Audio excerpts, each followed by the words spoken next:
One of the best batsman বলেন, opener বললেন, আমরা হিসাব করতাম তাহলে ডেফিনেটলি ওটার মধ্যে লিটন দাস ছিল।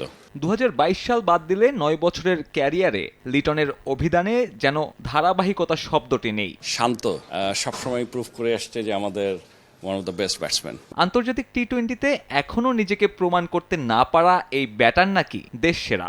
সৌম্য সরকার একটা সময় বড় বড় দলগুলোর সাথে যখন আমরা প্রথমে এসে জেতা শুরু করলাম, যেটা নাকি আগে কখনো করে নেই, সে কিন্তু আমাদের জিতিয়েছে। সৌম্যর পক্ষে সাফাই গাইতে এখনও টানা হয় 9 বছর আগের একটা দ্বিপাক্ষিক সিরিজের ইনিংসকে। অবশ্য এই দীর্ঘ সময়ের ব্যবধানে বিকল্প তৈরিতে ব্যর্থ ক্রিকেট বোর্ড ব্যর্থদের আগলে রাখতে খোঁড়া যুক্তি দেবে, এটাই তো স্বাভাবিক।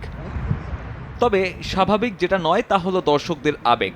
দীর্ঘ 2 যুগেও যে দলটার অর্জনের খাতা শূন্য, সে দলের সমর্থক গোষ্ঠী এখনও বিশ্বনন্দিত। বিসিবি সভাপতি অবশ্য মনে করেন এই প্রত্যাশার চাপেই ঠিকঠাক খেলতে পারছে না ক্রিকেটাররা। যে সমস্ত দেশ ফ্রিলি খেলছে, কানাডা বলেন, ইউএসএ বলেন, ওদের কোনো প্রেশার নাই, ওদের দেশে কোনো দর্শক প্রেশার নাই, ওরা ফ্রিলি খেলে যাচ্ছে।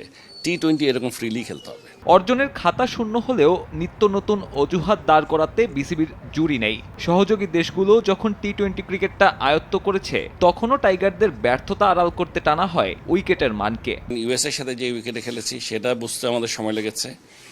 গতকালকে ভারতের সাথে যেটা খেলেছি, আপনি দেখবেন ওই উইকেটটা আমার কাছে মনে হচ্ছে অনেক কঠিন।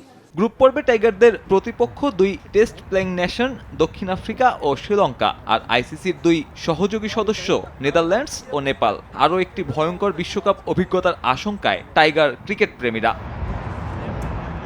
সাব্বির মিথুন, সময় সংবাদ।